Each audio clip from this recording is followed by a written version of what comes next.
د کهانې شروعات د یو ښار نه کیږي چرته چې سم د سهاره غوبل جوړ شي. هر یو کس خپل ضروري سامان په ګاډي کې اچوي. داسې لګي که چېرې صافت را روان دی. دا څه چې کله جیسن او ښځې وویني نو هغوی هم په خپل ګاډي کې سره د لوره راکیني. خو دا ورته پته نه چې دا خلک د څه نه تښتي. هغوی چې څنګه نیمې لار ته ورسي نو دوی ویني چې کوم خلک لږ ساعت مخکې د ښار نه تښتېدلي وو هغوی اوس په تادې سره واپس د ښار طرف ته مخه کړې ده. په دې سره یې ښځې او لور ویرېږي چې د هغوی د مطمئن کولو دپاره دوی ورته په ګاډي کې ګانې ولګوي چې مخکې ټول سړک بند دي. دوی چې کله د ګاډي نه راوځي نو د هلیکاپټر نه اعلان کیږي چې په ښار کې وبا راخوره شوې ده. ټول ښاریان دې زر تر زر خپل کورونو ته لاړ شي. د دې په اورېدو سره جیسن پوه شي چې اوس نه څوک د ښار نه تللی شي او نه ورته څوک راتلی شي. دوی اسمان ته ګوري چې په دې کې دوی په ګاډي باندې سره افروز دي. دوی له د هغې په باره کې خبرې کوي چې په دې کې جنګي جزونه راورسي او د دوی د سترګو وړاندې په ټول ښار بمونه ورول شروع کړي او د دوی کورونه او جایدادونه په ایرو کې بدل کړي. دوی پوه شي چې موږ یې د دې دپاره لیږلو چې موږ هم د دغې بمونو د لاندې راشو. د ښار د تباه کولو نه پس جزونه اوس په دوی پسې راتاو شي چې ټول خلک تتر بتر شي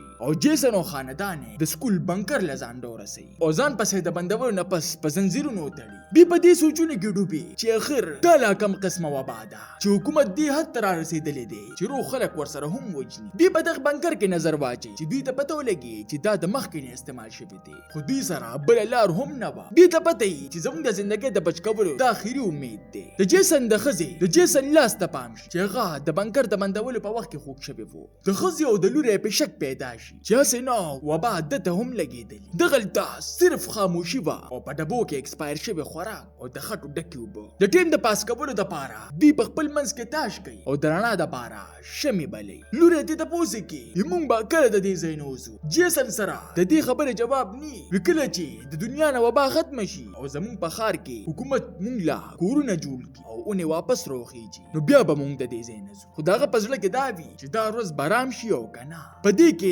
300 ورځې تېرې شي چې د هوا په سوري کې د شیشې په مدد سره دوی د بار دنیا اندازه واخلي. بار دنیا روانه جاړه او په لوګو توری چې نه پکې د انسان پته لګي او نه د ځناور حتی چې په اسمان کې مرغۍ هم نه وي. لور ته تپوس کوي بار دنیا په رښتیا ختمه شوې ده او موږ صرف پاتې وو. چې مور ورله په دې خبره تسلي ورکړي څنګه چې موږ پټ شوي وو کیدای شي ستا ملګري هم په دې طریقه جمع دي. لور ته لوګو لګي او د نور کله په شان د خوراک ډبې کولوږي. خو دا ځل هغه تشو خیږي. هغه 12 ډبې راواخلي چې هغه د مخکې نه خالي شوي. دوی سخت پریشانه شي دا خو زمونږ د 2 ورځو خوراکو. دوی بره د هوا سوري ته وګوري وی کیدای شي منګکورې راځي او زمونږ خوراک خوري. جیسن لور او ښځې له تسلي ورکوي چې په وړو وړو خبرو خفګان نه دی پکار. که خوراک ختم شو نو زه به په خپله بار ته لاړ شم او نور به درله راوړم. لور یې د شپې په وخت کې لوبې کوي لګیا وي چې یوې مږې ته یې پام شي. هغه پلار له آواز ورکړي چې پلار یې ورپسې چاقو راواخلي او غلې غلې ورپسې ورشي. هغه پې ګزار کوي خو بد شي دی او میز ته ټوپ کې او لاټین بله راوغورځوي او د خپلې سولې طرف ته منډه کړي. خو د دننه کېدو نه مخکې ښځه یې ورله پیپرینچ راوولي. خو چې څنګه شاته پام وکړي نو ټول لاټین ورغستي. جیسن ورله خواله ورشي او چې څنګه یې نیغوي هغه دومره ګرم وي چې ګوتې ورله وسوځوي او لږ ساعت پس یوه غټه لمبه ووهي چې د لرګي ټول میز ور واخلي. ښځې یې په څادر باندې د مړ کولو کوششونه کوي او جیسن د اوبو بالټۍ راډک کړي چې په ډېرې مشکله باندې ورمړ کړي. په ویډیو کې د مخکې تلو نه مخکې زه تاسو ته ووایم ما ته ډېر داسې مینهوال کمنټس او میسجونه کوي چې موږ هم په یوټیوب کې کار کول غواړو او په خپل ژوند کې څه کول غواړو. د ټولو نه لومبۍ خبره چې هر کار غواړي محنت او برابر اوزار او همدغسې که چېرې تاسو په زرګو قیمت لرونکي ایپس که هغه چیټ جی پي ټي پرو وي که انشاټ پرو وي که کیپ کټ پرو که وي او 3 په 100 روپو کې ترلاسه کولی شي او د دې په مدد سره په خپلو ویډیوګانو کې بدلون راوستی شي. نو په دې نمبر رابطه وکړئ او د خپلو ویډیوګانو په ذریعې سره د خلکو زړونه ګټل شروع کړئ. مسلسل د هوا سوري ته ګوري او مور پلار ته وایي ټول لوګي بار ته لاړل چې څه دا مطلب شو چې بار دنیا والا به دا لوګي لیدلي. چې پلار ورته وایي دا شپه ده او موږ صرف دعا کولی شو چې چا نه وي لیدلي. دوی په یره کې شپه تېره کړي. په سهار کېدو سره جیسن د شیشې په مدد سره د بار اندازه واخلي چې پته ولګي چې د بنکر د پاسه ایرې پرتې او که چا هم د غیرې ولیدې نو شک پې را باندې پیدا شي. ښځه او خاوند دواړه بار ته راتلو فیصله وکړي او بار ته په تلو سره د سوري په پټولو کار شروع کړي. او لور یې د دننه د شیشې په ذریعې سره مور پلار ته ګوري چې د بل طرفه سه حرکت کوونکي څیز ته یې پام شي. دا مور پلار ته چغې وهي خو هغوی ته آواز نه وررسي. دا دومره په یره کې چې ځان ته په خپله باندې بنکر کولو کې او بار ته لاړه شي. خو چې څنګه ګیر چاپېره نظر واچي نو مور او پلار یې غیپي. دا چغې شروع کړي چې مور یې په منډه راشي او لور له په خولې لاس کېږدي. وایي چپ شه. لور یې ورته وایي چې ما څه څیز ولیده چې په دې کې د پارسینګو یو سیل د دوی په خوا کې تېر شي. دوی ته اندازه وشي چې دوی ته خطر محسوسه شوې ده او د څه څیزه منډې وهي. دوی په تادې سره واپس په بنکر کې داخل شي او په زنځیرونو یې وتړي. دوی چې کله د بار اندازه واخلي نو د بار نه دوی د چا د ګرځېدو اوازونه واوري. لور یې د یرې د لاسه جاړي چې مور پلار یې په څه ناسه باندې چپ کړي. خو په دې کې هغه اوازونه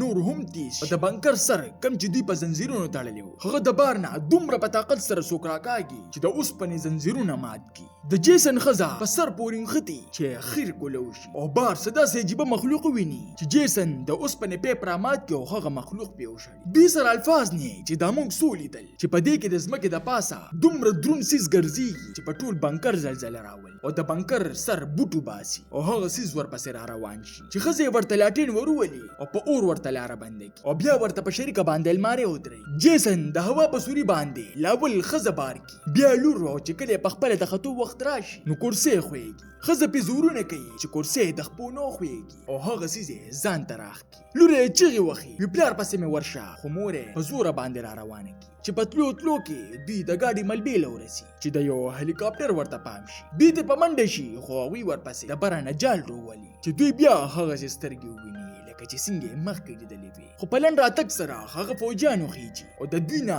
د مخې سرې وینه واخلي او چې څنګه یې د ویښتو والی نو دوی ورته هر څه صفا صفا ووایي چې څنګه مې خاوند مړ شو او مونږ بچ شو. خو مشر یې د ډز اډر ورکړي چې په دې کې جیسن راشي کوم چې اوس د وبا ښکار شوی و او یو فوجي ځمکې له راولي چې اخر یې فوجیان وولي. خو چې څنګه د هغوی جال ته پام شي نو هغوی تښتېدي. دوی ته په یو زوړ ګاډي کې پټ شوي چې دوی د سترګو وړاندې فوجیان یو کس ولي. په دې کې د جیسن لور په جټکو شي او د هغې وبا غوټه پرې راشي چې اخر یې فوجي هم مړ کړي او چې څنګه یې مور خواله ورشي نو په مور ورمنډه کړي چې مور یې دلاسه کړي او سمه شي. بیا دوی د خپل پلار خواله ورشي کوم چې د خپل ژوند اخري ساګانې اخلي او د مرګ په اخري وخت کې لور له په مخ لاس راخ کړي او مړ شي. بیا دوی د فوجیانو نه منډې وهي چې په یو سورنګ کې په داخلېدو ورته یو ګاونډي ماشوم میلو شي چې هغه د یو بل بنکر خواله بوځي چېرته چې د دوی ټوله محله راغونډه شوې وه او دغلته په یو ځای اوسېدل او اوس پکې دوی هم هغوی سره شامل شي. تاسو ته دا نینې کهاني څنګه ولګېده ما ته خپله قیمتي رایې په کمنټ کې ضرور راکړئ. ملاویږو به په یو نوي ویډیو سره.